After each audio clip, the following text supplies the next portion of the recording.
Whole upon -1 plus c, इसका मतलब minus e power minus x plus c, है कि नहीं?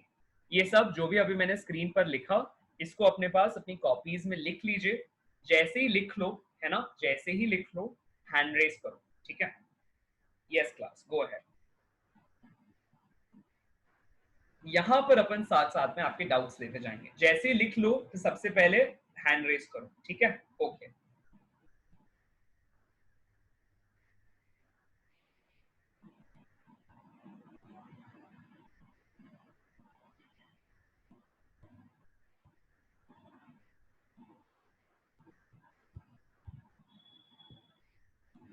ये है इंटीग्रेशन के बेसिक्स, ठीक है?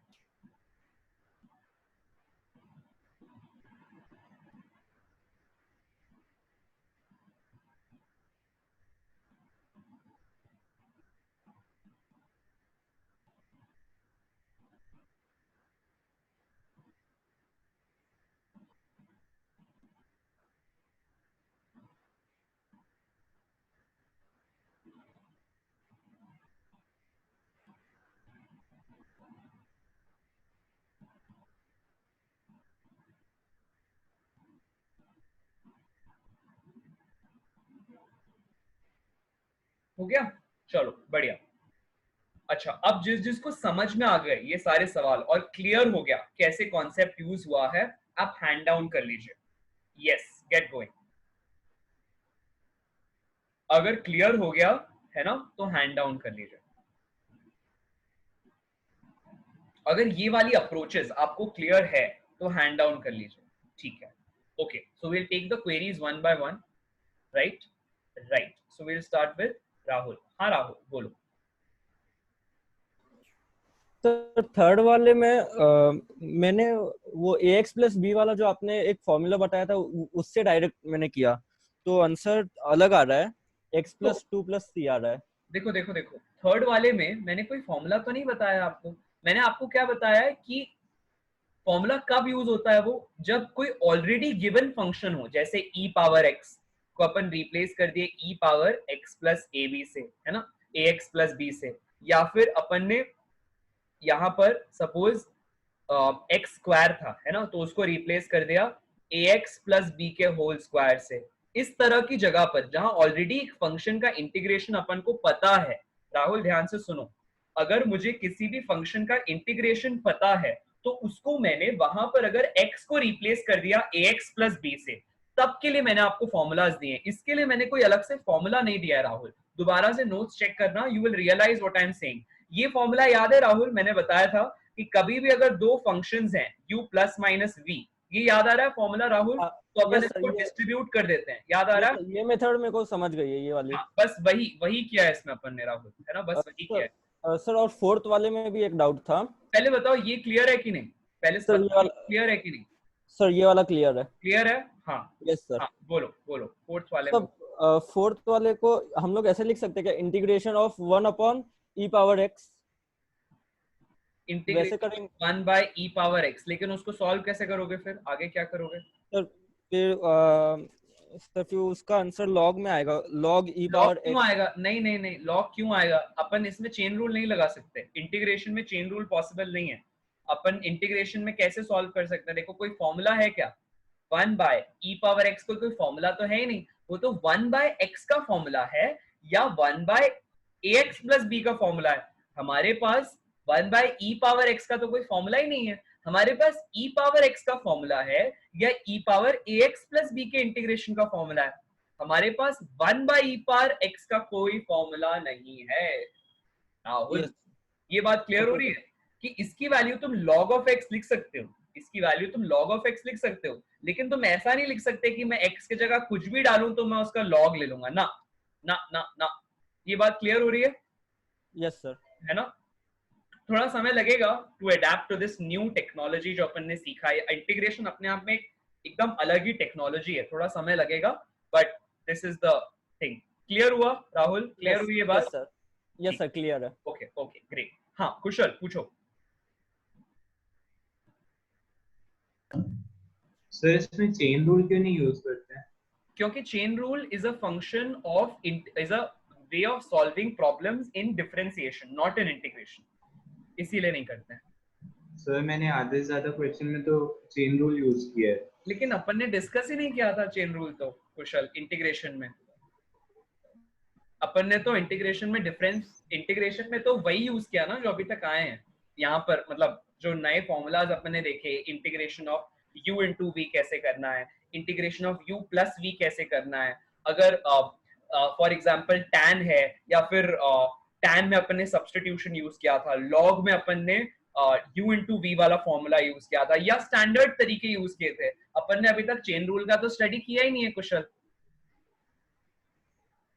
क्लियर हो रहा है? मेरे को लगा यहाँ पे भी चेन रूल यूज होता होगा, इसलिए मैंने क्वेश्चन चेन रूल नहीं, मैथ्स को अपन लगा से थोड़ी बनाते हैं कि मुझे लगा कि ऐसा होना चाहिए, ना ना। चलो कोई बात नहीं, इसी बहाने अपन को एक बात पता चली ना कुशल, इसके बाद अपन ये गलती नहीं करेंगे, मुझे याद रहेगा कि ना ना ना यहाँ चेन रूल नहीं लगाना, ठीक है? चलो कोई दिक्कत नहीं है। बहुत अच्छी बात है कि अपन ने गलती की, क्योंकि उस गलती से अपन ने एक सबक लिया, अपन ने एक लर्निंग ली, जिसके लिए अपन यहाँ आ रहे हैं, सीखने के लिए तो आ रहे हैं, है कि नहीं कुशल? Yes sir. ओके ठीक है। चैतन्य, अपन ने कुछ सीखा है कि नहीं आज की क्लास में? Yes sir. क्या सीखा है? Sir time management. सुबह जल्दी उठना है टाइम से और रात को जल्दी। Yes sir. सभी सुबह। Yes sir. अगर उठना है तो सोना तो पड़ेगा ना रात को। Yes sir. सॉरी सर, अगली बार से नहीं होगा। नहीं सॉरी ना मत बोलो, सॉरी थोड़ी बोलना है सर। अब से मैं मैनेज करूंगा अपने टाइम पर, जल्दी से जल्दी उठने की कोशिश करूंगा। सॉरी ना सॉरी बोलने से थोड़ी कुछ होगा अपने टाइम को मैनेज करने से। मैं कौन हूँ? मैं तो सिर्फ एक ऐसा व्यक्ति हूँ जो आपको हेल्प कर रहा है, आपको फैसिलिटेट कर रहा है अपने काम को अच्छे से करने में, है ना? मैं तो सिर्फ एक एंटिटी हूँ आपकी लाइफ में, right? Who is helping you do your task in a better fashion. आप पढ़ाई आप ही कर रहे हो, एग्जाम आप ही दोगे, लेकिन मैं आपको हेल्प कर रहा हूँ। ऐसा तो नहीं है कि मैंने फिजिक्स रची है ना? I have not made physics as a subject, वो तो ऑलरेडी एग्जिस्ट करता था। मुझे फिजिक्स को पढ़ने में, समझने में, समझाने में मजा आता है, तो मैं ऐसे लोगों से जुड़ रहा हूँ जिनको खुद को फिजिक्स को समझना है, पढ़ना है, जिनको मजे लेने हैं, मैं उनके साथ जुड़ रहा हूँ फिजिक्स के लिए, राइट? तो मैं ऐसे एक इंसान हूँ, तो मुझे सॉरी ना सॉरी मत बोलो। मुझे खुशी होगी अगर आप बस अपने काम को सही टाइम पर कर सको, ठीक है? Taking the next question class, अगला सवाल देखो। अपने पास लिखता है find the area under the curve, find the area under the curve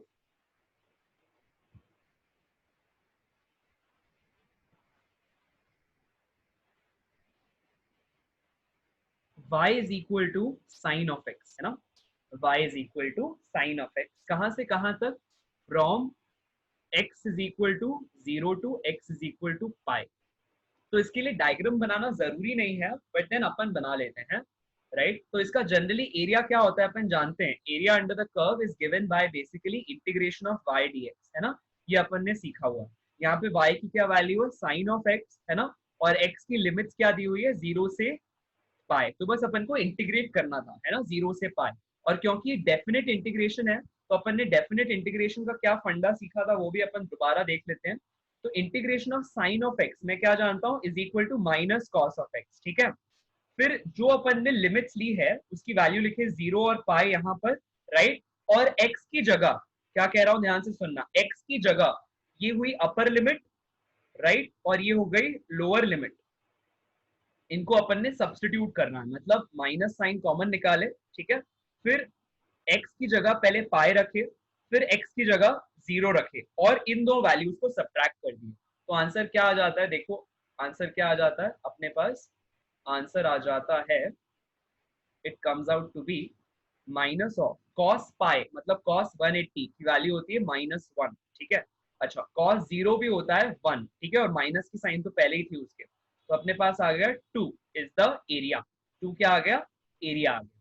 clear हो रहा है? तो यहाँ पर यूनिट स्क्वायर लिख सकते हो, राइट? यूनिट स्क्वायर लिख सकते हो, क्योंकि एरिया है, सपोज सेंटीमीटर है तो सेंटीमीटर स्क्वायर, मीटर है तो मीटर स्क्वायर, व्हाटएवर। ये तरीका था, ठीक है, अपन ने सॉल्व करने का। अगला देखो, सवाल देखो। अगला सवाल है कि अपने पास इंटीग्रेशन करना है, ठीक है। अब की बार देखो x की जगह मैंने थीटा लिख दिया है, x की जगह क्या लिख दिया है, थीटा लिख दिया है, और नीचे यहाँ पर थीटा और थीटा नॉट आ गया, right. So this is equivalent to writing, this is equivalent to writing integration of dx upon ax plus b। याद आ रहा है, ax प्लस b, जहां पर अपने केस के लिए यहाँ आंसर क्या आता था, बाय द वे आता था log of ax plus b whole by a, है कि नहीं, राइट। अच्छा, अपने केस के लिए x की जगह क्या आ गया है, थीटा आ गया है ना। अच्छा, फिर a की जगह कितना आ गया है, 1 आ गया है, राइट। और b की जगह कितना आ गया है, माइनस थीटा नॉट आ गया है। देखो ध्यान से, है ना, एब्जॉर्ब करो मैं क्या बता रहा हूँ, ध्यान से एब्जॉर्ब करो, राइट। हो रहा है, क्लियर हो रहा है। क्या करोगे, इसका आंसर क्या होगा, log of theta minus delta theta, theta का कंपेनियन कौन है, 1 है, वो नीचे आ जाता है a, है ना, प्लस c। हो रहा है, क्लियर हो रहा है। ध्यान से देखो मैंने क्या किया है, जो यहाँ था सेम फंडा है, यहाँ पर कुछ अलग नहीं है, सिर्फ आपके दिमाग को थोड़ा और ट्रेन करने के लिए अपन ने ऐसा किया, राइट। ठीक है, आगे देखो, integration of under root of x dx, ऐसा लिखा है, फ्रॉम 1 to 4, फ्रॉम 1 to 4। कैसे लिखोगे इसको, कैसे लिखोगे, याद करो, इसको अपन लिख सकते हैं x पावर 1/2 dx, है कि नहीं, फ्रॉम 1 to 4। याद आ रहा है। अच्छा, अब अपन क्या जानते हैं, अपन ने एक फॉर्मूला पढ़ा है कि integration of x power n dx is equal to x power n plus 1 whole by n plus 1। याद आ रहा है ये, बस यही तो अप्लाई करना है, तो आंसर सिंपल हो जाता है एकदम, कुछ करना ही नहीं है। ये n हो गया अपना, n is equal to half, तो आंसर क्या हो जाएगा, बोलो आंसर क्या हो जाएगा, x power half plus 1 whole by half plus 1, है कि नहीं। तो लिख लो पहले, कितना हो जाता है, हाफ प्लस 1 आ जाता है 3/2, ऊपर आ जाएगा तो हो जाएगा 2/3, और ये हो जाएगा x पावर 3/2, राइट। फिर अपन ने देखो लिमिट्स लगानी है, लिमिट्स कौन कौन सी है, 1 और 4 है, तो लिमिट्स लगा लो यहाँ पे, तो 1 से लेकर 4। लिमिट कैसे लगाते हैं अभी अपन ने सीखा, बाकी सब चीजें जस की तस रहने दो। x की जगह पहले 4 रखो, तो 4 पावर 3/2, है कि नहीं। फिर x की जगह क्या रखो, 1 रखो, फिर इन दोनों को एक दूसरे से सब्ट्रैक्ट करो। क्लियर हो रहा है, तो ये अपना आंसर हो जाएगा। 1 का कुछ भी पावर लो, हमेशा 1 ही आता है। 1 का पावर 3/2 लो, 6 लो, 0 लो, 5 लो, है ना, इंफिनिटी लो, तब भी 1 आता है। 1 का कितना भी पावर हो 1 आता है ना। अच्छा, आप क्या कर सकते हो, आप 4 को 2 के टर्म्स में एक्सप्रेस कर सकते हो, देखना मैं क्या करता हूँ, ठीक है। 4 को 2 स्क्वायर लिख सकते हैं, और ऊपर 3/2 तो था ही, ठीक है, माइनस ऑफ 1, तो 2 और 2 कैंसिल आउट हो जाएगा, ये वाला, राइट। तो क्या हो जाएगा, 2 पावर 3, 2 पावर 3 कितना होता है, 8 होता है ना। 8 माइनस 1 कितना हो गया, 7, राइट। तो 7 इंटू 2/3 हो जाएगा, right, that is 14/3 is the answer, ठीक है। ध्यान से देखो, अपन ने बस नॉर्मल फॉर्मूलाज यूज किए हैं, right. Area under the curve के लिए जो अपन ने एक्सप्रेशन यहाँ पर है, इसको मैं यहाँ दोबारा लिखता हूँ आपके लिए, देखना, ठीक है। ये area under the curve sine x के लिए निकालना था, तो देखो मैं यहाँ पर साइन के लिए ग्राफ बना रहा हूँ। कौन सा एरिया निकाला है अपन ने, ये पता होना चाहिए। देखो साइन का ऐसा होता है कर्व, राइट, साइन का ऐसा कुछ होता है, ये साइन का कर्व है, ऐसा समझो, ठीक है। It starts from origin, right, and then takes a turn in the top, then in the bottom. तो ये होता है, सपोज ये साइन एक्स है ऑन दी वाई एक्सिस, ठीक है, और एक्स एक्सिस पे एक्स है, तो ये पॉइंट 0, ठीक है। साइन 0 0 होता है, फिर साइन π/2 की वैल्यू कितनी होती है, 1 होती है कि नहीं, देखो 1 हो गया। फिर sine of pi, sine of 180 कितना होता है, 0 होता है, ठीक है। फिर उसी तरह से साइन ऑफ 270 यानी कि 3π/2, साइन ऑफ ये वाला जो था ना, ये पाई था, साइन पाई, इसकी वैल्यू 0 आ रही है, ठीक है। फिर देखो साइन ऑफ 3π/2, 3π/2 का मतलब होता है 270 डिग्री, तो 270 डिग्री साइन का होता है -1, दिख रहा है, ये -1 आ रहा है। फिर उसके बाद यहाँ ये हो गया 2π, क्लियर हो रहा है, साइन 2π फिर से 0 होता है।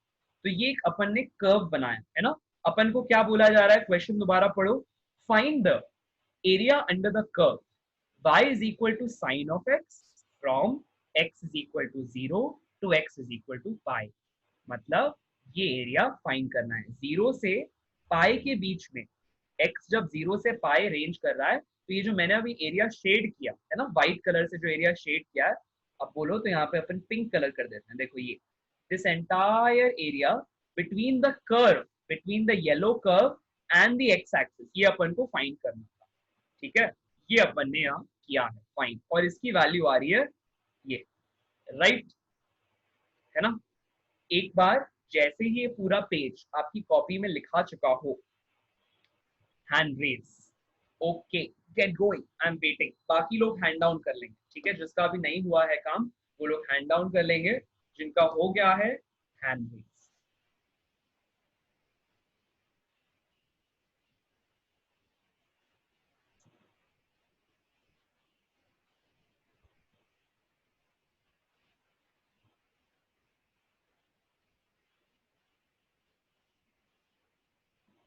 और समझ समझ के लिखना, सिर्फ छपन छपाई नहीं करना है, वरना मैं यहाँ काले बोर्ड को सफेद कर रहा हूँ, आप अपनी सफेद कॉपी को काला कर रहे हो, ऐसा हो जाएगा, ठीक है, तो समझ समझ के लिखो, राइट, एम आई करेक्ट, ठीक है, चलो गेट गोइंग।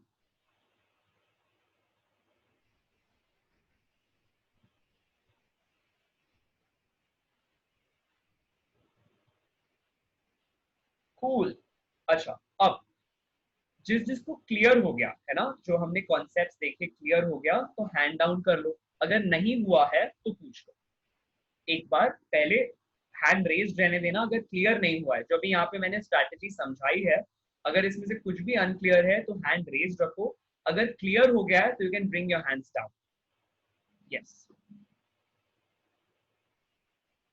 अगर क्लियर हो गया है तो you can bring your hands down.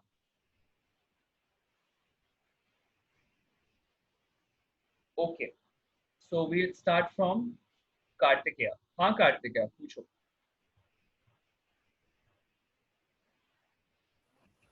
Sir बोलो कार्तिक। सर एक डाउट था सर, लॉग और एलएन सर दोनों में फर्क है क्या? लॉग और एलएन में क्या फर्क है, देखो ये देखो, बेसिकली अगर मैं लिखता हूँ log of something to the base e, तो इसका मतलब होता है एलएन ऑफ दैट वैल्यू, या एलएन शब्द का मतलब है नेचुरल लॉग, इसको बस लिखने का तरीका है Kartikeya, log to the base e को लिखने का तरीका, उसको छोटा बना देना, एलएन लिख देना, राइट, इसको बोलते हैं नेचुरल लॉग, जब भी लॉग का बेस में ई आ जाता है तो अपन उसको कहते हैं natural log, simple as that, clear है कार्तिकेय? यस। एलएन शब्द का मतलब है नेचुरल लॉग, है ना, इसको अपन नेचुरल लॉग कब बोलते हैं, जब बेस में ई आता है, ये फंडा, ठीक है, yes right, okay, we'll take the question next one from चैतन्य, हाँ चैतन्य पूछो। सर लॉग का कोई वैल्यू भी होता है क्या?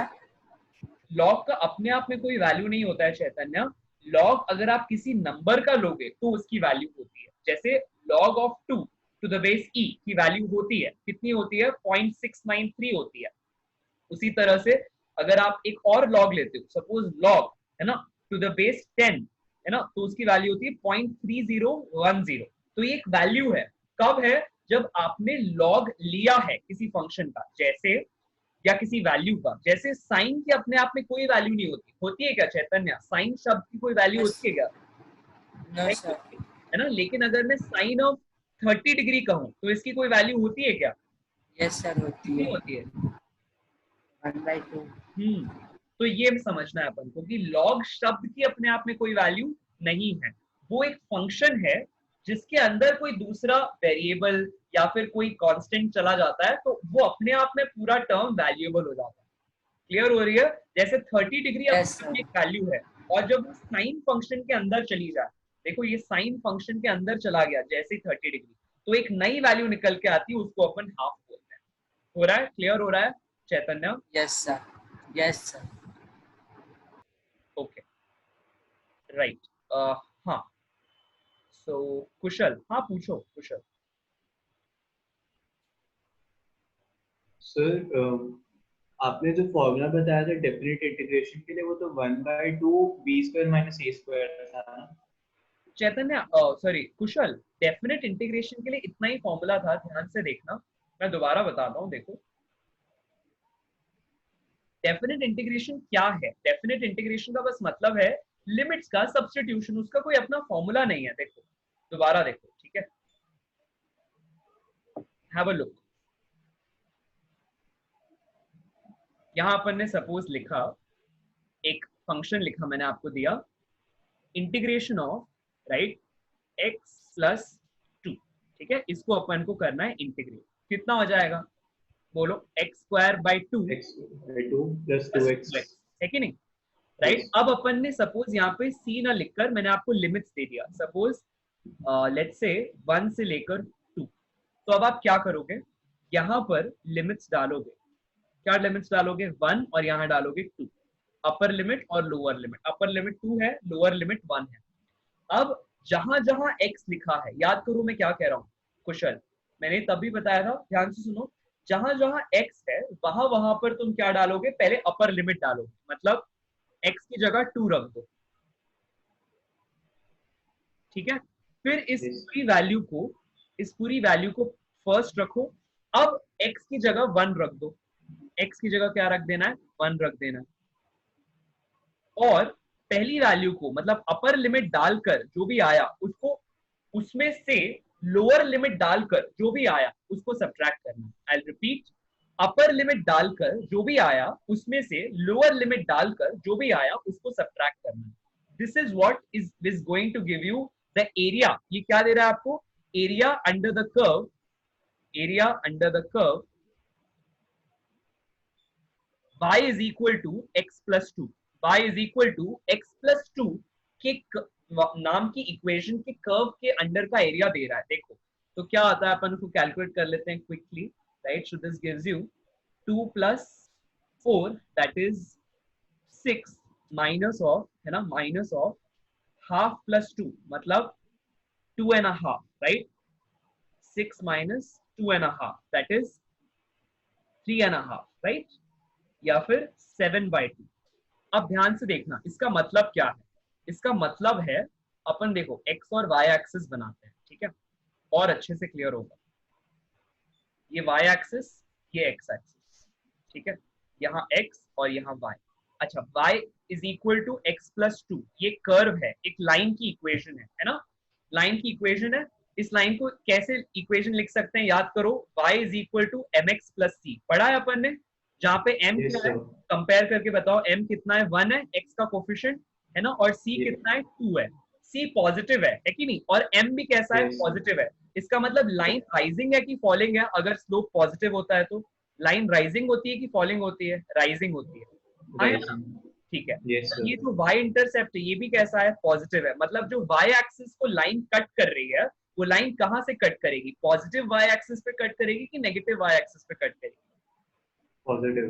पॉजिटिव। तो अब यहाँ पर अपन लाइन को देखो, पॉजिटिव मतलब यहाँ से कट करना है, ये पॉइंट से कट करना है, ठीक है, और वो कितना है? 2 है, इंटरसेप्ट 2 है, मतलब यहाँ से इस पॉइंट से कट करने वाली लाइन दो तरीके से कट कर सकती है, या तो ऐसा हो, है ना, या तो ऐसा Yes. हो, एक और तरीका है, 3 तरीके, या तो स्लोप 0 हो। ये कब आएगा? जब स्लोप 0 है कि नहीं? ये Yes. कब आएगा? जब स्लोप पॉजिटिव है।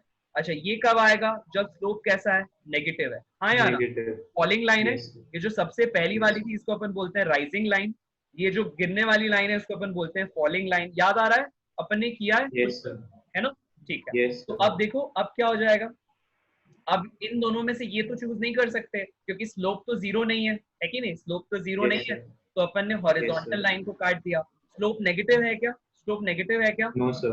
तो ये भी कट गया। स्लोप कैसा है? पॉजिटिव है। इसका मतलब पहला वाला ऑप्शन हो गया, हाँ या ना? ये वाला भी Yes, कट sir. गया, ये वाला भी कट गया। इसका मतलब अपन अब क्या करेंगे, बाकी वाली दो लाइंस को इरेज कर देंगे। तो इसको इरेज कर देते हैं। सो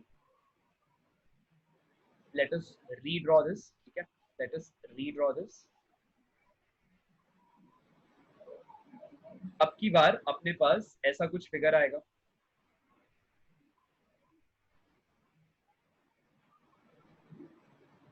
पहली वाली लाइन आ रही थी, यानी कि ये वाला ऐसा कुछ कर्व आ रहा है, इसको मैं ड्रॉ करता हूँ, देखो ऐसा, ठीक है। अच्छा, अब इसमें याद रखो ये एक्स एक्सिस है, ये वाई एक्सिस है, ये किसकी इक्वेशन है, y is equal to x plus 2 की इक्वेशन। अब इसमें कहां से कहां तक का एरिया लेना है, 1 से लेकर 2 तक का, हाँ या ना। इसका मतलब यस सर। सपोज 1 यहाँ कहीं पे है ना, और 2 यहाँ कहीं पे है, राइट। तो इनके बीच का अपन को एरिया लेना है, दिस एरिया, जिसको अब मैं मार्क करने जा रहा हूँ, ठीक है, विथ ऑरेंज। ये area between x is equal to 1 and x is equal to 2 is given by integration of y dx from x is equal to 1 to x is equal to 2, that is integration of x plus 2 dx 1 से लेकर। अच्छा, अब ना धड़ल्ले से copy मत करना, पहले सब लोग स्क्रीन को बहुत ध्यान से देखो, आराम से देखो, 1 मिनट लो पूरा, 2 मिनट लो पूरे, बट ध्यान से स्क्रीन को देखना है, एक एक स्टेप सर ने कैसे किया वो देखना है, फिर आगे कोई प्रतिक्रिया या टिप्पणी देनी है, ठीक है। तो एक बार लिख लीजिए सभी लोग इसको, और लिखने से पहले 1 मिनट गौर से बस लुक एट द स्क्रीन, मैंने क्या किया, डेफिनेट इंटीग्रेशन का एक सवाल है, उसको कैसे बनाया है ना।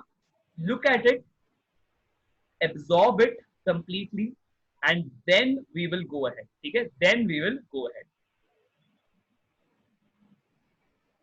ठीक है, ओके।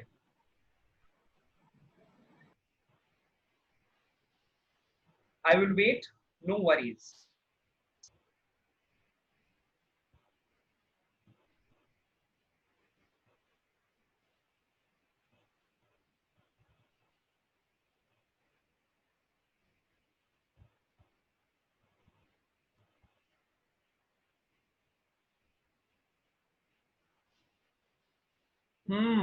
अगर हो गया है सपोज, तो फिर से देखो, दोबारा से पूरे प्रोसेस को देखो, या पहले जो अभी अभी अपन ने क्लास में लिखा उसको दोबारा देखो, अगर हो गया है तो, ठीक है। पहले समझ लो, ठीक है, फिर लिख लो, इसको लिख लो अपने पास। चैतन्य बिल्कुल ट्राई कर सकते हो, और मौके आएंगे ट्राई करने के लिए अपने आप से, अभी पहले लिख लो, जैसा स्क्रीन पर देख रहे हो, पहले देखो और समझ समझ के लिखते जाओ, पहला काम ये करना है, उसके बाद ट्राई योर सेल्फ लेटर, ठीक है। बहुत मौके मिलेंगे बनाने के लिए चैतन्य, अभी ध्यान से समझो और समझ समझ के कॉपी में लिखते जाओ।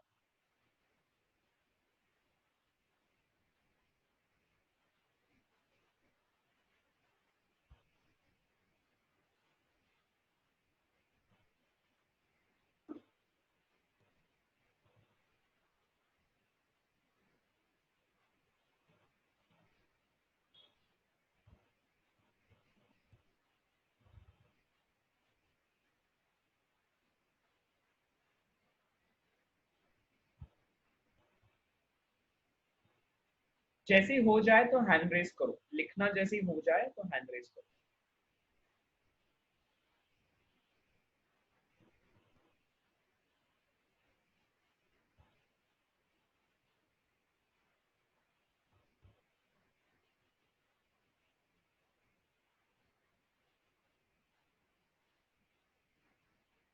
Okay, excellent. अगर ये जो भी अपन ने अभी डिस्कस किया है ना इस पेज में, अगर ये आपको क्लियर है, एकदम क्रिस्टल क्लियर, तो you can bring your hands down, else keep it raised.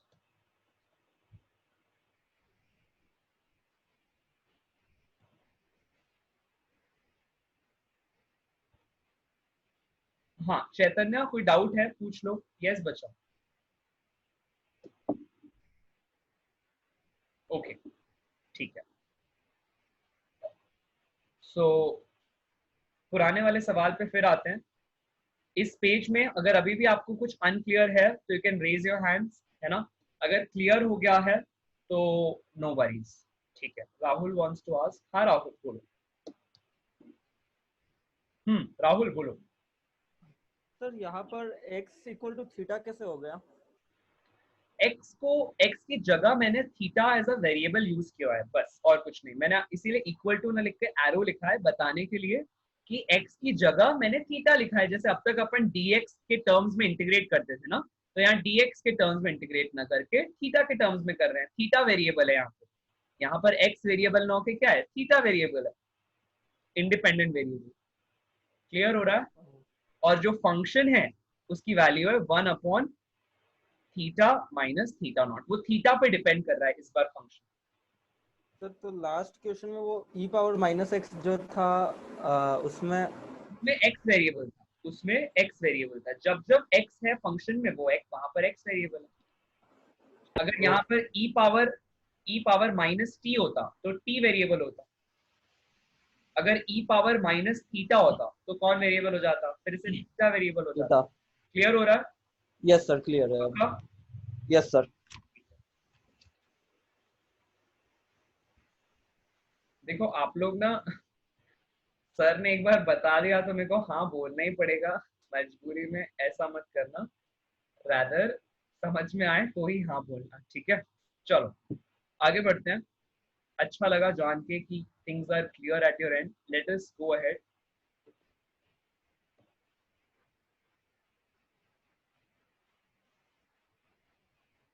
अब इसके बाद ना आप लोग एकदम फटाफट सॉल्व कर लोगे अगर कॉन्सेप्ट क्लियर हुआ है तो, ठीक है?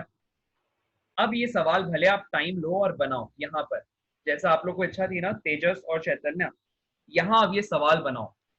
अब आपका यहाँ पर रिवीजन होगा, प्रैक्टिस होगी, ठीक है? अगर आपने नहीं बनाया जस्ट हैव अ लुक, बाकी सब लोग भी दोबारा बनाएंगे। अभी जो अंडरस्टैंडिंग अपन ने डेवलप किया ना उसके बेसिस पे अपन इसको दोबारा बनाएंगे। देखो सवाल क्या है, your next question is, it says that you have been given with a parabola, you have been given with a parabola। किस तरह का पैराबोला है? देखो ऐसा अपवर्ड पैराबोला है,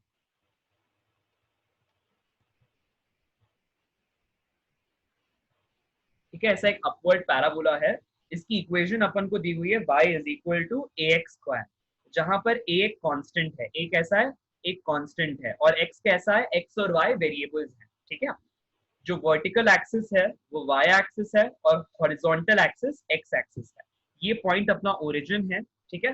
अपन को क्वेश्चन में कहा जा रहा है कि यहाँ पर इस कर्व में एक पॉइंट है, कौन सा पॉइंट है, a comma a cube, a comma a cube. अपन को बोला जा रहा है कि find the area of the curve. इस कर्व का एरिया अंडर द कर्व निकालिए, एरिया अंडर द कर्व निकालिए, कहां से कहां तक, बिटवीन ये वाला पॉइंट दैट इज ओरिजिन, है ना? x इज इक्वल टू 0 से लेकर x is equal to a तक के बीच का एरिया निकालना, ठीक है? अब आप लोग अपना दिमाग यूज कीजिए थोड़ा सा, ठीक है? और बताइए कि क्या होगा एरिया, एरिया ऑफ द, या area of the shaded region बोल लो, है ना? Area of the shaded region बोल लो, या क्या बोल लो, area under the curve, area under the curve. From कहां से कहां तक, from x is equal to 0 to x is equal to a, ठीक है? चलो get going class. Yes let's see, अब बना पाते हो क्या? अगर बन जाए तो हैंड रेज करना, ठीक है? Go ahead.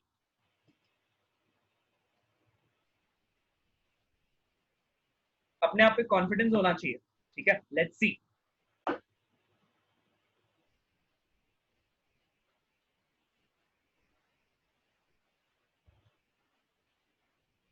तो a golden opportunity for Chaitanya, a golden opportunity for Tejas,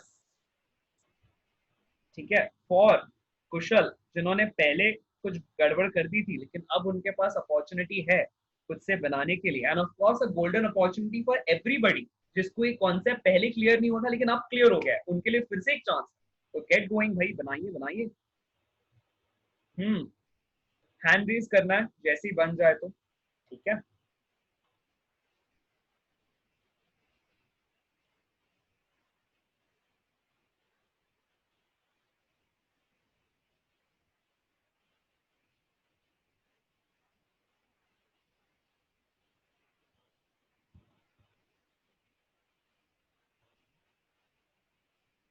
simple है, देखो क्या होगा।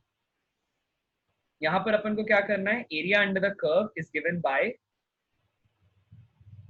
Integration of y d x, है कि नहीं? Integration of y d x, y कितना है क्वेश्चन में? ए एक्स स्क्वायर है, तो बस यहाँ एक्स स्क्वायर डाल दो, सिंपल। ए कांस्टेंट है तो बाहर आ जाएगा। स्क्रीन पे देखेंगे सभी लोग, कॉपी से स्क्रीन पर, नजर ऑन द स्क्रीन, क्विक, है ना? देखो, तो ए बाहर आ गया, ठीक है। ये हो गया एक्स स्क्वायर का इंटीग्रेशन, कितना होता है हम जानते हैं क्या? जानते हैं क्या होता है, x cube by 3, right? Right, तो लिख लो एक्स क्यूब बाई 3 लिख, ठीक है। उसके बाद लिमिट्स कौन सी डालनी है, कहां से कहां? एक्स इज इक्वल टू 0 से लेकर एक्स इज इक्वल टू ए तक लगाना है, राइट? बस अब एक्स की जगह ए डालो और एक्स की जगह 0 डालो, 3 को कॉमन ले लो, ठीक है। एक्स की जगह पहले क्या डालोगे? ए डालोगे, तो क्यूब है तो एक्स क्यूब मतलब ए क्यूब, फिर क्या हो जाएगा? 0 क्यूब, तो आंसर क्या आ गया? ए पावर 4 बाई 3। हाँ या ना? इजी है, क्लियर हो रहा है सबको? कुछ अलग नहीं किया, कुछ रॉकेट साइंस नहीं किया, बड़ा सिंपल है। अगर क्लियर हो गया है, ठीक है, तो you can bring your hands down. अगर ये अप्रोच क्लियर हो गई है, definite integration, area under the curve समझ में आने लगा है, दिमाग के पन्ने खुलने लगे हैं, तो you can bring your hands down. Chaitanya clear हुआ क्या? चैतन्य क्लियर हुआ क्या? हाँ पूछो, कोई डाउट हो तो पूछो। यस चैतन्य। हाँ sir it's clear. Okay okay, हाँ राहुल पूछो। तो प्लस सी लिखना जरूरी होता है ना? अरे याद करो, प्लस सी कब लिखते हैं?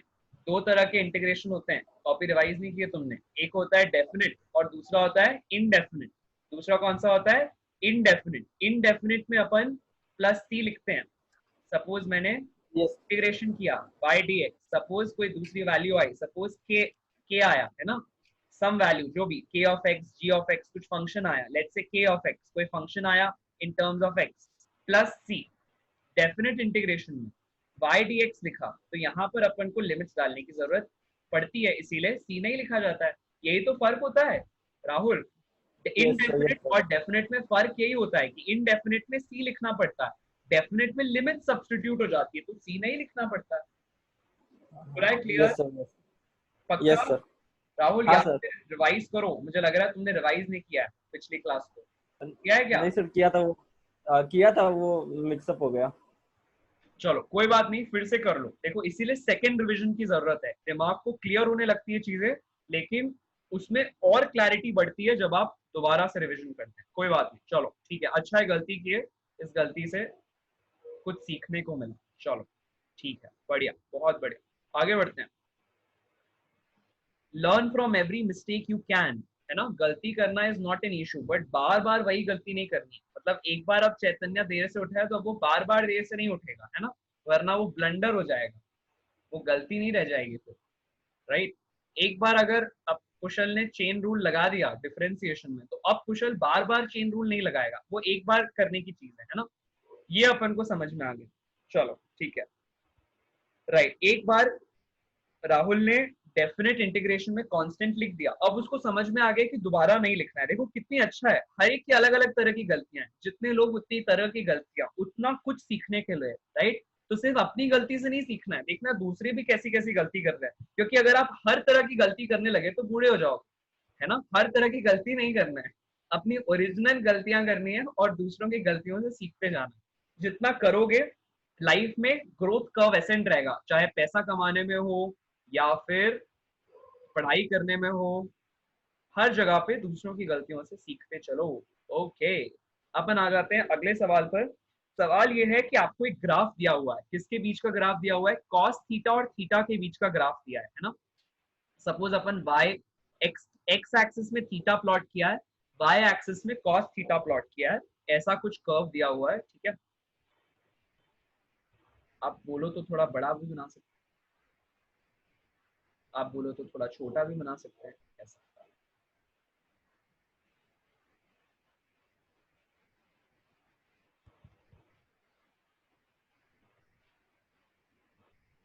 ठीक है, ऐसा कुछ कर्व दिया हुआ है ना?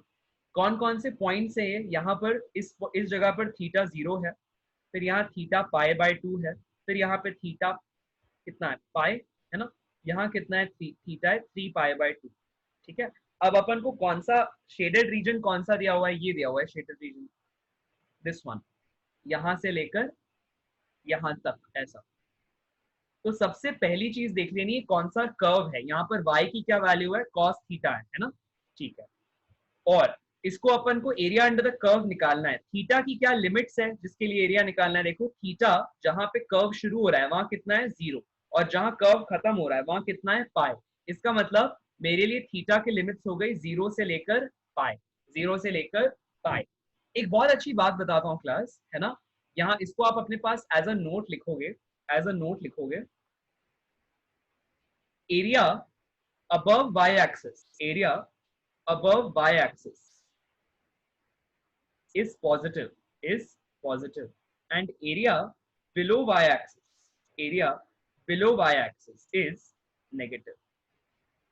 Area above y axis is positive and area below y axis is negative. ठीक है, लिख लो इसको अपने पास, लिख लो,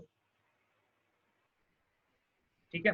अच्छा अब एरिया निकालें, कैसे निकालेंगे, इंटीग्रेशन से, है कि नहीं। तो area is equal to integration, किसका करना है, कॉस थीटा का करना है, क्योंकि कर्व कॉस थीटा है कि नहीं।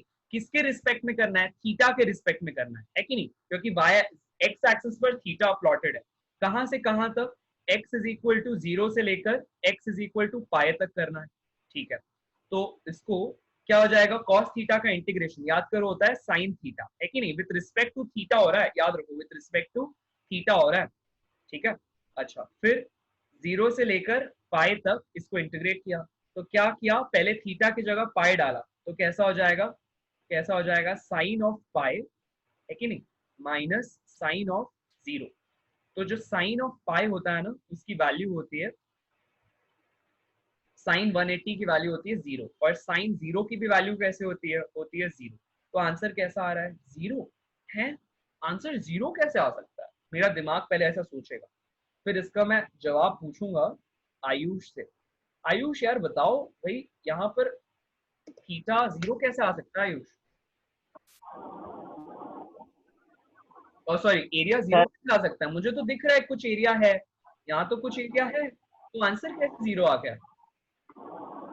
सर एक्चुअली मेरा भी डाउट यही था। अब चलो, अब आयुष को भी डाउट है, मेरे को भी डाउट है, देखिए हम दोनों के डाउट को कौन क्लियर कर पाता है। मुझे तो बड़ा वियर्ड लग रहा है यार, यहाँ 0 कैसे आ गया। मेरे को और आयुष को तो लग रहा है, देखो मेरे को तो दिख रहा है एरिया है। अच्छा एक चीज मुझे समझ में आ रही है कुछ, लेकिन मैं अभी बोलूंगा नहीं, है ना, क्योंकि मैं चाहता हूँ कि बाकी लोग सोचने की कोशिश करें, ठीक है। Okay okay right, okay so let us see कि महेश हमारे डाउट को सॉल्व कर पाती है क्या। हाँ महेश, यार मुझे और आयुष को लगता है कि यहाँ पर एरिया तो है, तो 0 तो नहीं आना चाहिए यार। कैसे आ रहा है फिर 0 कैसे आ रहा है। हाँ महेश, थोड़ा हमारी सर का समाधान सर आधा एरिया जो है, सर आधा एरिया पॉजिटिव है और आधा नेगेटिव है, दोनों बराबर है तो दोनों कैंसिल हो गए। ओ वाह क्या बात है। अच्छा अब मैं समझा, मतलब area above the x axis क्योंकि पॉजिटिव होता है, area below the y axis क्योंकि sorry area above x axis positive और बिलो एक्स एक्सिस नेगेटिव होता है। तो इसका मतलब वही यहाँ पे फंडा लग रहा है। ओ यहाँ पर जो ये एरिया है ये पॉजिटिव है और ये नेगेटिव है, तो मुझे समझ में आ गया, अगर इन दोनों को ऐड करने से हमारे पास आंसर 0 हो जा रहा है, तो ऐसा तभी हो सकता है जब this area and this area are equal to each other and one is positive while the other is negative, है कि नहीं। तो इसका मतलब देखो, अगर ऊपर वाला एरिया 1 आता है ना, नीचे वाला एरिया भी कैसा आता है 1 आता है, लेकिन वो -1 है और अपन ने इन दोनों को ऐड कर दिया, तो आंसर कैसा आ जाएगा, 0 आ जाएगा। ओह सर ऐसा भी होता है क्या, मैं बोलूंगा हाँ बिल्कुल हो सकता है, क्योंकि अभी अभी हमको तो महेश ने यही सिखाया। चलो वीरज से पूछते हैं उसके क्या विचार हैं, क्या मेरे और आयुष के डाउट को सॉल्व कर सकते हैं क्या। हाँ महेश ने थोड़ा तो क्लू दे दिया, बट वीरज से पूछते हैं। हाँ वीरज बताओ। सेम ही होगा, क्योंकि अभी अपन को जो पार्ट का एरिया निकालना है तो वो पार्ट के लिए एक पार्ट नेगेटिव में आ रहा है, तो टोटल एरिया आखिरी में 0 हो जाएगा।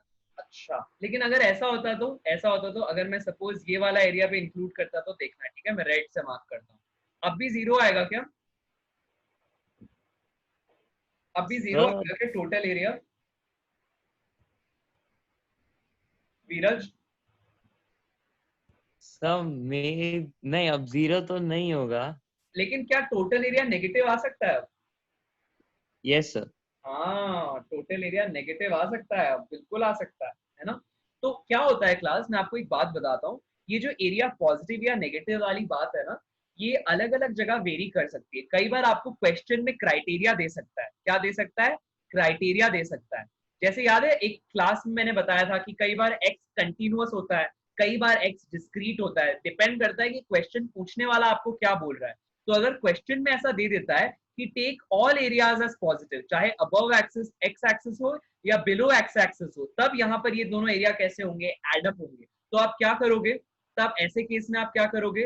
पहले 0 से π/2 तक निकालोगे, उसको पॉजिटिव कर दोगे। फिर π/2 से पाई तक निकालोगे, जो भी आएगा उसको पॉजिटिव कर दोगे। फिर इन दोनों को ऐड कर दोगे। क्लियर हो रहा है? मैं रिपीट करता हूं, अगर आपके पास क्वेश्चन में कहा जाए कि चाहे area above the x axis है या बिलो द एक्स एक्सिस है, आपको पॉजिटिव ही मानना है। तो अगर क्वेश्चन में ऐसा कह दिया तो अपन क्या करेंगे? पहले 0 से π/2 निकाल दो। क्यों? क्योंकि ये समझ में आ रहा है ये पूरा पॉजिटिव है, ठीक है। फिर π/2 से पाई के बीच का एरिया निकाल दो, ये पूरा नेगेटिव है, तो इस नेगेटिव को पॉजिटिव कर लो। ऐसा मान लो कि ये पॉजिटिव हो गया है ना, माइनस की साइन हटा देना, और जो भी आंसर आएगा ऊपर और नीचे वाले को ऐड कर देना। क्लियर हो रहा है? मैं इसको करके दिखाता हूँ, देखो, we'll do it.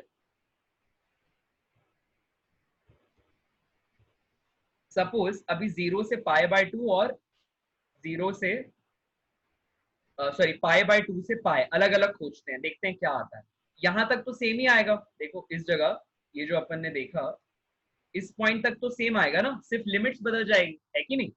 तो लिमिट्स बदल देते हैं। देखो साइन थीटा ही आएगा, है ना, फिर उसका इंटीग्रेशन करने पर, और यहाँ पे होगा 0 से π/2, ठीक है। 0 से π/2 कितना होगा? वो साइन π/2 माइनस साइन 0, मतलब कितना आ गया? 1 आ गया, है कि नहीं? 1 माइनस 0, साइन 0 तो 0 होता है, तो 1 आ गया, ठीक है। फिर उसके बाद वापस साइन थीटा हुआ, है ना। अगला वाला जो है वो है π/2 से लेकर पाई तक, π/2 से लेकर पाई तक। मैं स्प्लिट कर रहा हूँ, ठीक है। पहले वाले हाफ का एरिया निकाल रहे हैं, ये वाले हाफ का, फिर यहाँ पर नीचे वाले हाफ का एरिया निकाल रहे हैं, ठीक है।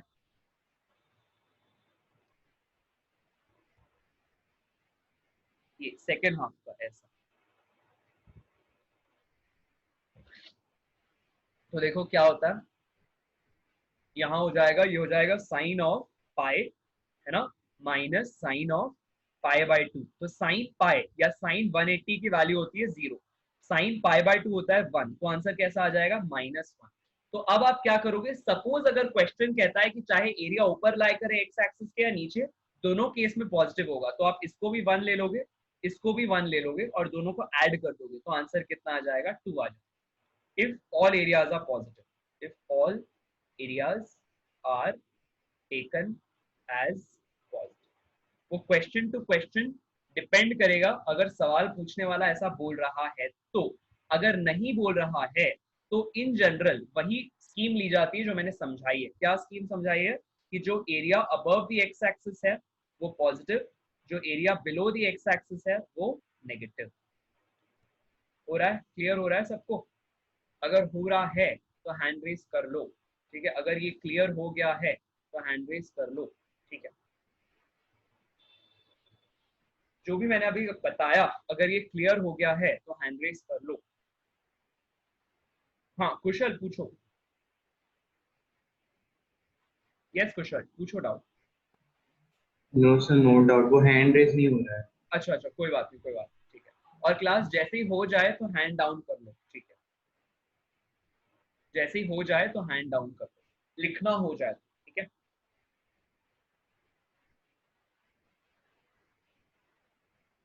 ये सारा नोट याद रखना, आपको फॉर्मूला कॉपी में लिखना है, ठीक है। You have to write it down in your formula copy.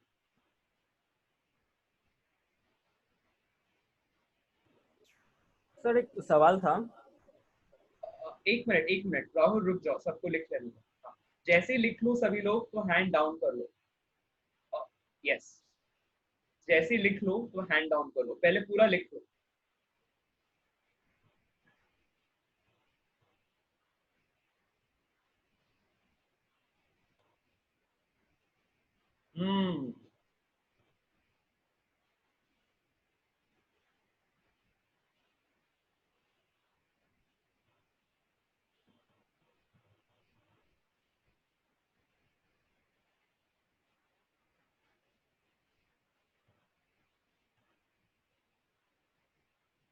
जैसे ही हो जाए तो हैंड डाउन कर लो।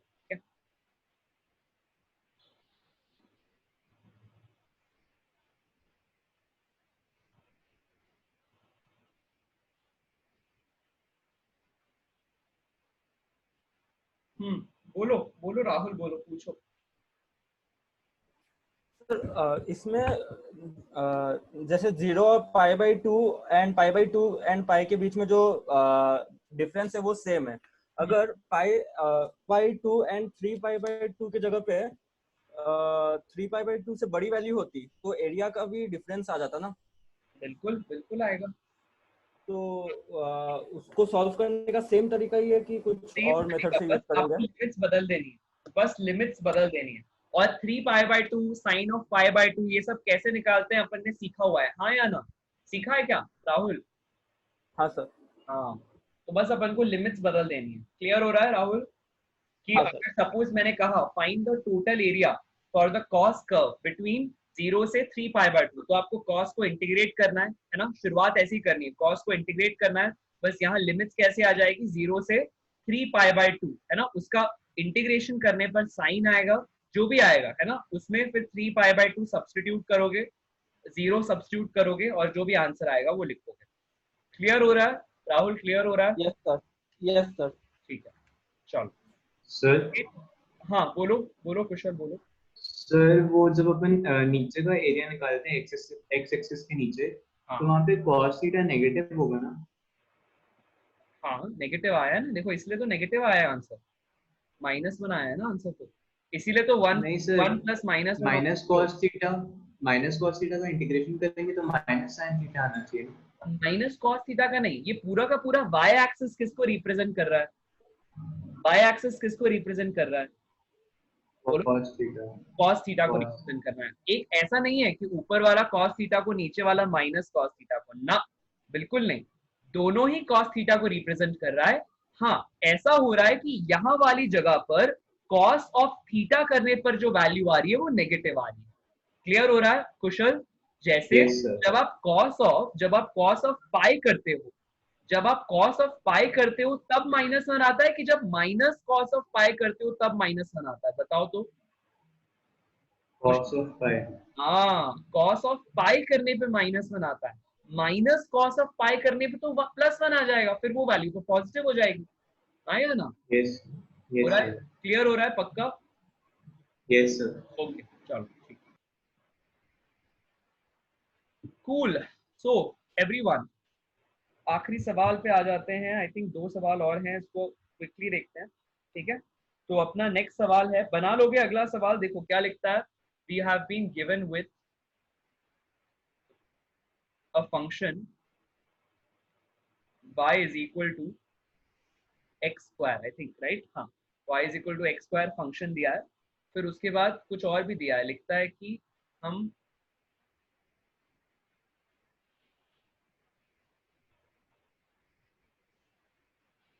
y is equal to x square function का एक और दूसरा फंक्शन दिया है उसके साथ साथ z करके, फिर लिखता है कि जो z है वो इंटीग्रेशन के टर्म्स में डिफाइन हो रहा है y के टर्म्स में, ठीक है? उसको आगे देखते हैं, ठीक है? Yes, let us see the next question. Question number 10. We have been told that y is equal to x square and there is a quantity z which is defined as integration of y with respect to x, ठीक है? ये quantity है y जो define की गई है y with respect to x, ऐसा कुछ, ठीक है? तो अब अपन को क्या कर रहा है, बोला जा रहा है कि z की वैल्यू 1 है at x is equal to 1। पूछा जा रहा है z की क्या वैल्यू होगी at x is equal to 2, ठीक है? तो मैं क्या करूंगा, पहले मैं इसको इंटीग्रेट कर दूंगा, ठीक है? तो y is equal to integration of x square dx। हाँ चैतन्य बताओ तो कैसे होगा, यहाँ पर क्या हो जाएगा, x³ या x³/3, क्या सही आंसर है बोलो? Sir x³/3। अच्छा, फिर यहाँ क्या आ जाएगा, c आ जाएगा, right? Plus c, yes sir, equal to z, plus c, sir constant है, राइट। अच्छा, अब अपन क्लास यहाँ क्या करते हैं, अब अपन यहाँ पे लिमिट्स डालते हैं, इसको बोलते हैं लिमिट्स को सब्स्टिट्यूट करना। अब अपन को सी निकालना है। देखो इस पर्टिकुलर इंटीग्रल के लिए सी की वैल्यू कैसे फाइंड करें, है ना। पहले पहले मन में सवाल आया होगा जरूर जब आप लोग इनडेफिनिट इंटीग्रेशन पढ़ रहे थे कि सर सी कैसे निकालें। तो सी ना इन वैल्यूज के ऊपर डिपेंड करता है, इन लिमिट्स के ऊपर डिपेंड करता है। तो कैसे निकालोगे सी, देखो z और x की वैल्यू डालो जो दी हुई है क्वेश्चन में। तो z की वैल्यू है 1, है ना। कब, जब x है 1, तो यहाँ पर x की जगह भी 1 डालो, z की जगह भी 1 डालो, क्या हो जाएगा 1 is equal to 1/3 plus c, right? Therefore you have c is equal to 1 minus 1/3 which is 2/3। इसका मतलब c एक ऐसा कांस्टेंट है जिसकी वैल्यू 2/3 है। तो अब आपको दोबारा लिखना है y को, सॉरी z को x के टर्म्स में। आप क्या लिखोगे, z is equal to x³ 3 plus c की जगह क्या लिखोगे +2/3। क्लियर हो रहा है ना। ये z की वैल्यू है, एक्चुअल वैल्यू ऑफ z ये है। x z इस तरह से वेरी कर रहा है x के रिस्पेक्ट में, ठीक है। अच्छा अब अपन को क्या खोजना है, अब z की वो वैल्यू बतानी है जो फंक्शन ले रहा है at x is equal to 2। तो बस अब हो जाएगा, क्या करोगे यहाँ पे x की जगह 2 लिख दोगे, 2³ 3 + 2/3, है ना। तो कैसा हो जाएगा, ये हो जाएगा 8, है ना, +2 दैट इज 10/3। तो ये अपना आंसर हो। क्लियर हुआ। तो क्लास एजेंडा समझ में आया कि अगर अपने पास एक कोई कंडीशन दी हुई है ना, कंडीशन दी हुई है, तो उस कंडीशन का यूज करना है ना, और क्या निकालना है, सी निकाल लेना है, राइट। और क्योंकि वो सी है, कांस्टेंट है, तो जस का तस रहेगा। फिर z को वापस सी के टर्म्स में लिख के सब्स्टिट्यूशन करके z की वैल्यू निकाल लेना, अगर आप सीखना ही चाहो तो इस टर्म्स में। अदरवाइज ये बहुत आपके लिए ना नॉर्मल नेचुरल हो जाएगा, मतलब बड़ा ही ऐसा है कि हाँ करना ही है, ऐसा तो होगा ही, समझ में आने लगेगा। मतलब धीरे धीरे इस तरह के और जब सवाल बनाओगे, ठीक है, बहुत सवाल आने वाले हैं आने वाले चैप्टर्स में, ठीक है, ये चीजें बहुत क्लियर हो जाएगी आपके लिए कि z की क्या वैल्यू हो, है ना, जब x 2 है। तो ये हो गया एक तरीका, है ना, इसको लिख लो सब लोग। क्वेश्चन नंबर 11 और क्वेश्चन नंबर 12, है ना, ये सॉरी अब तो 12 तो है ही नहीं, क्वेश्चन नंबर 11 में a b और c 3 पार्ट्स हैं। अगर इन 3 पार्ट्स में कोई आपको डाउट है तो अपन ले लेते हैं, है ना, कोई डाउट है तो वो ले लेते हैं, अगर क्लियर है तो अपन उसको जाने देते हैं। कोई डाउट है क्या, मुझे बताओ। अगर किसी को डाउट है तो हैंड रेज करो। 11, अगर आपको टेक्निक में कोई डाउट है ना, आंसर की बात नहीं कर रहा हूँ कि सर आंसर क्या है वो हमें पता ही नहीं है, ऐसा नहीं। अगर टेक्निक क्लियर है आपको, है ना, अगर टेक्निक क्लियर है कि 11th क्वेश्चन और 12th क्वेश्चन कैसे, सॉरी 11th क्वेश्चन के पार्ट ए बी और सी कैसे बनाने हैं, तो अपन आगे बढ़ सकते हैं। अगर नहीं है क्लियर तो हैंड रेज करो, ठीक है। देखो क्वेश्चन नंबर 11, ये सिंपल इंटीग्रेशन वाले सवाल हैं। देखो y is equal to x plus x square plus x cube, है ना, इसका इंटीग्रेशन करना है।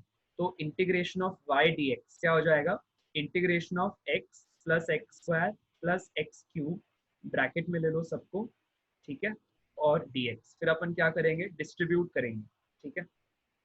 Integration of x square plus integration of x cube, फिर क्या करेंगे, आंसर लिखेंगे x² 2 plus x³ 3 plus x⁴/4, right, plus c।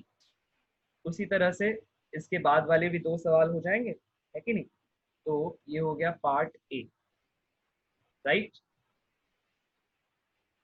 Second वाला पार्ट कैसे होगा, y दिया हुआ है, y is equal to x plus sine x, ठीक है।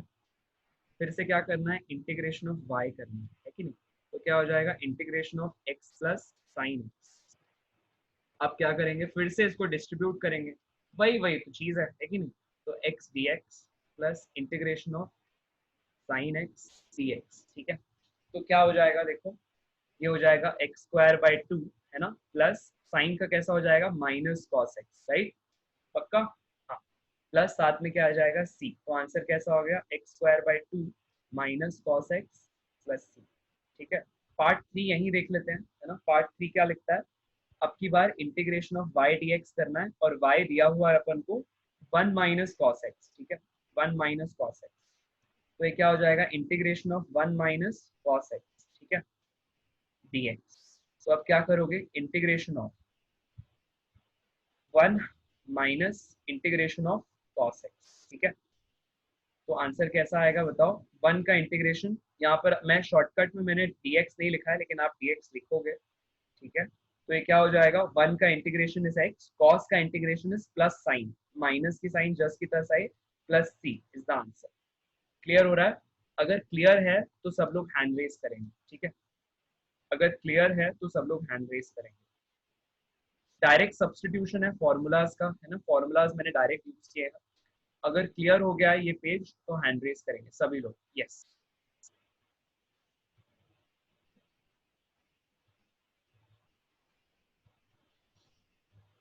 ठीक है, एक्सेलेंट।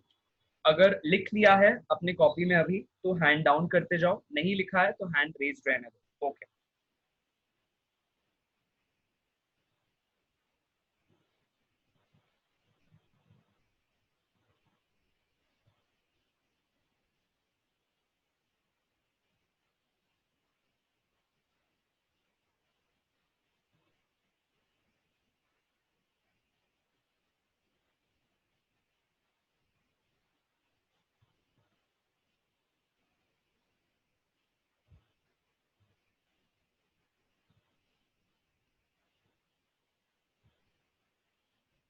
ठीक है, अब एक स्क्रीनशॉट ले लो अगर नहीं लिखा है तो, है ना, एक स्क्रीनशॉट ले लो अगर नहीं लिखा है तो इसको कॉपी कर लो क्लास के बाद, ठीक है। आई थिंक सबने लिख लिया है, गुड। देखो अब अगला सवाल देखते हैं क्विकली, ठीक है। क्वेश्चन नंबर 11 को का पार्ट बी देखो, ये वही फॉर्मूला ये आ जाता है ना इंटीग्रेशन में, जहाँ पे अपन ने फॉर्मूला सीखा था u into v. I think आपको याद आ रहा होगा क्या देखा है अपन ने,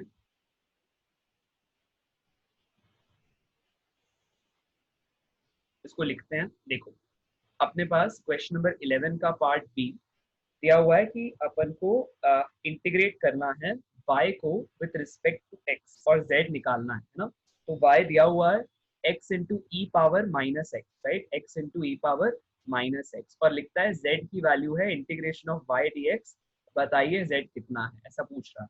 तो हम लिखेंगे भाई देखो हमको पता है एक फॉर्मूला होता है u इंटू वी का इंटीग्रेशन होता है first function into integration of second function, right, minus integration of differentiation of first function dot integration of second, ठीक है, और इस पूरे का इंटीग्रेशन, इस पूरे का इंटीग्रेशन ऐसा, ठीक है। ये अपन को पता है, बस अपन ये फॉर्मूला यूज करेंगे। यहाँ पर हो जाएगा integration of x into e power minus x, है कि नहीं। तो यहाँ पर ये जो हो गया ये u हो गया, ये v हो गया, राइट। तो क्या हो जाएगा इसका इंटीग्रेशन फर्स्ट फंक्शन, राइट, मतलब x into integration of second function मतलब ई पावर माइनस एक्स का integration minus of differentiation, sorry integration of differentiation of first function मतलब x का डिफरेंशिएशन कितना हो जाएगा 1 times of integration of E power minus x, ठीक है, और इस पूरे का क्या करना है फिर से इंटीग्रेशन। तो अब यहाँ हो जाएगा x integration of E power minus x, याद करो a ax प्लस b वाला फॉर्मूला है जहाँ a माइनस 1 है तो डिवाइडेड बाय माइनस 1 होगा, राइट। अच्छा फिर यहाँ पर क्या होगा, यहाँ पर भी वही आएगा e power minus x upon minus 1, right, और ये dx जस्ट का तस रहेगा, ठीक है। इसकी वैल्यू ये आ गई। अब आगे क्या करोगे, इसको लिख सकते हो minus x into e power minus x, ठीक है, ये जो माइनस साइन है इसको यहाँ मिला के प्लस कर लो, ठीक है।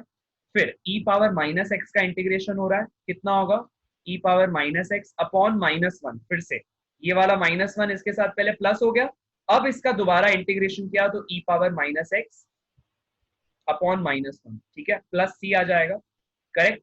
तो आंसर कितना हो जाएगा minus x into e power minus x minus e power minus x plus सी। थोड़ा सा समय दो दिमाग में इस चीज के लिए छपने के लिए, ठीक है। अच्छा अगला सवाल क्या लिखता है, मीन फाइंड करना है ना, मीन फाइंड करना है। मीन के लिए क्या फॉर्मूला देखा था अपन ने, integration of y dx from a to b, है ना, whole by b by a, ये होता है मीन का फॉर्मूला। बस अब यहाँ सब्स्टिट्यूट करना है। क्वेश्चन लिखता है find the mean of sine theta, sine theta between theta is equal to 0 to pi. ठीक है, तो अब हमने मीन का मतलब सीखा हुआ है। All that we have to do is just substitute the value. तो यहाँ क्या हो जाएगा, साइन थीटा है कि नहीं, डी थीटा, राइट।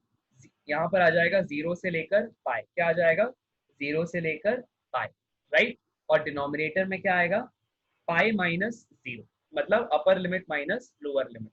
अब तुम लोग सीख चुके हो साइन थीटा के लिए इंटीग्रेशन होता है माइनस कॉस थीटा, है कि नहीं। लिमिट्स क्या डालते हैं, 0 से पाई, और नीचे क्या आने वाला है, पाई माइनस 0, मतलब पाई ही आ गया, तो -1 बाय पाई कॉमन ले लो, है ना। अब थीटा की जगह पहले पाई डालो तो कॉस पाई, फिर थीटा की जगह 0 डालो तो कॉस 0, इनको सब्ट्रैक्ट करो तो क्या आ जाएगा, -1 बाय पाई। कॉस पाई कितना होता है, कॉस पाई -1 होता है ना, माइनस ऑफ कॉस 0 कितना होता है, 1 होता है। तो आंसर क्या आ रहा है, 2 बाय पाई आ रहा है, माइनस माइनस कैंसिल हो जा रहा है, राइट। क्लियर हो रहा है सबको ये। अगर आपने ये पूरे पेज को अभी अपने सामने कॉपी में लिख लिया है तो हैंड रेज करेंगे, अगर नहीं तो हैंड डाउन रखेंगे। Okay, go ahead.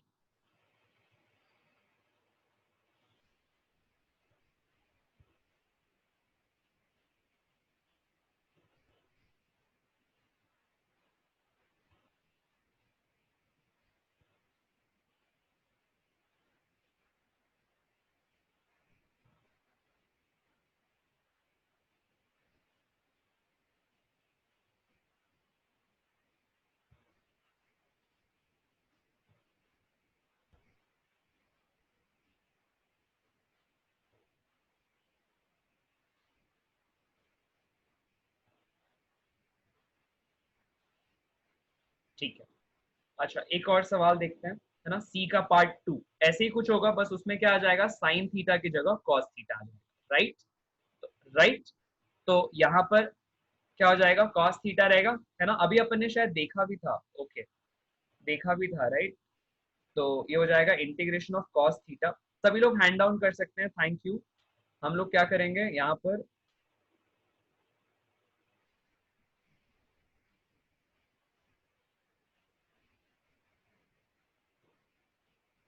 जीरो से पाई के बीच में, है ना, नहीं हाँ वही बोल रहा है ना, पाई से बीच में कॉस थीटा के लिए। तो देखो अभी अपन ने इंटीग्रेट किया था क्या, हाँ देखो यहाँ किया हुआ है।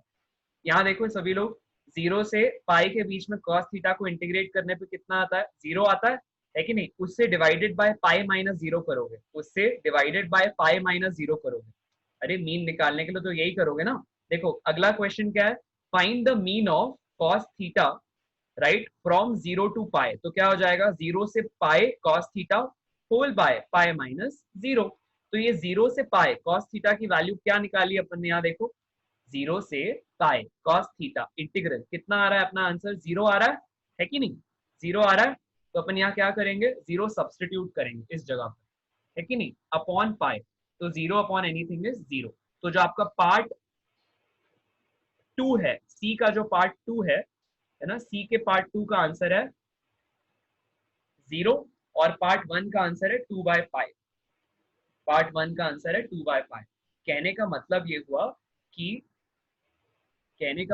हुआ कि integration of 0 to pi sine theta d theta comes out to be 2 by pi, लेकिन integration of 0 to pi cos theta d theta comes out to be 0। ठीक है, ये हो गया अपना पार्ट सी का सवाल नंबर 1 और सवाल नंबर 2 का जवाब। हो गया, क्लियर हो गया सभी को, है ना। अगर क्लियर हो गया है तो I want to see all hands raise. जिसको क्लियर नहीं हुआ है they can bring their hands down. अगर क्लियर हो गया है तो हैंड्स रेज। Okay excellent. देखो एक जिस्ट में शुरू से देखते हैं अपन ने क्या क्या किया आज की क्लास में। क्विक रिविजन, याद रखो रिविजन इज द की। जितना रिविजन करोगे लाइफ में उतना एक्सपेंशन होगा आपका उस फील्ड में। रिविजन रिविजन बार बार रिविजन करना, हर हफ्ते संडे को रिवीजन करना है। वीक भर में क्या पढ़ा, भले 1 घंटे में करो लेकिन करो जरूर, आंखों के सामने आना चाहिए सब कुछ, है ना। तो अपन ने पहली क्लास के पहले पार्ट में, पहले अध्याय में ये समझा, ये सीखा, ये जाना कि भाई अगर हमारे पास कोई टास्क छूट जाता है, कोई ऐसी बात हो जाती है कि हम अपने काम को पूरा नहीं कर पाते हैं, तो ऐसी स्थिति में अपन को क्या करना है, ऐसी स्थिति में अपन को थोड़े से टाइम गैप्स रखने हैं और वहां पर अपना टास्क फिट करके फिनिश करके कंप्लीट करना है ना। ठीक है, पोस्टपोन नहीं करनी है, मतलब एक टास्क छूटा तो ऐसा नहीं कि दूसरे तो सब टास्क अब छोड़ते चले जाओगे, ऐसे तो पूरा दिन उलट पुलट हो जाएगा। ठीक है, फिर अपन ने यहाँ से इंटीग्रेशन को समझना सीखा, राइट।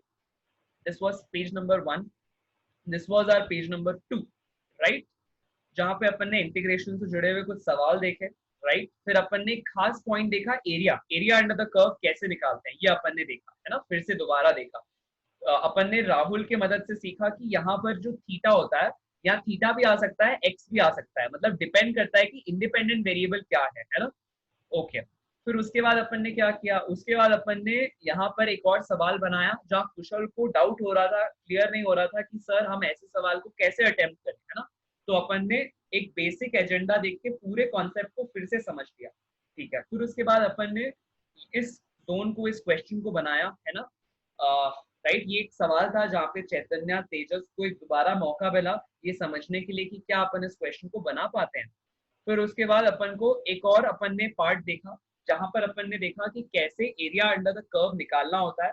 अभी अपन ने सवाल में 0 से π/2 के बीच में एरिया निकाला। आप लोग चाहो, है ना, तो घर पे वेरीफाई करना मेरी क्लास के बाद, 0 से 3 π/2 के बीच में एरिया निकालना, किसका, कॉस थीटा का। तो अपन के हिसाब से देखो नीचे वाला एरिया ज्यादा बड़ा है ना, और नेगेटिव है, और ऊपर वाला एरिया छोटा है और पॉजिटिव है, तो मेरे हिसाब से आंसर नेगेटिव आना चाहिए। चेक करना आता है कि नहीं, ठीक है। ये आपके आज के क्लास का होमवर्क है कि आपको क्या करना है, इंटीग्रेशन करना है, सेम यही इंटीग्रेशन करना है 0 से 3 π/2 मतलब 270 डिग्री, है ना, और देखना है कि आंसर नेगेटिव आता है कि नहीं, क्योंकि देखो नीचे वाला एरिया ज्यादा बड़ा है और वो नेगेटिव एरिया होता है। अपन ने सीखा आज की क्लास में, जो भी एक्स एक्सिस के नीचे है वो नेगेटिव है, तो अपन को ये देखना है कि ऐसा ही हो रहा है या नहीं, राइट।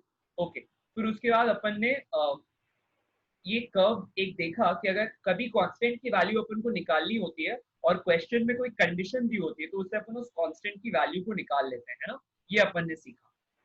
फिर उसके बाद ये वाला फॉर्मूला जो अपन ने लास्ट क्लास में सीखा था, है ना, इंटीग्रेशन का, इसको दोबारा से रिपीट किया।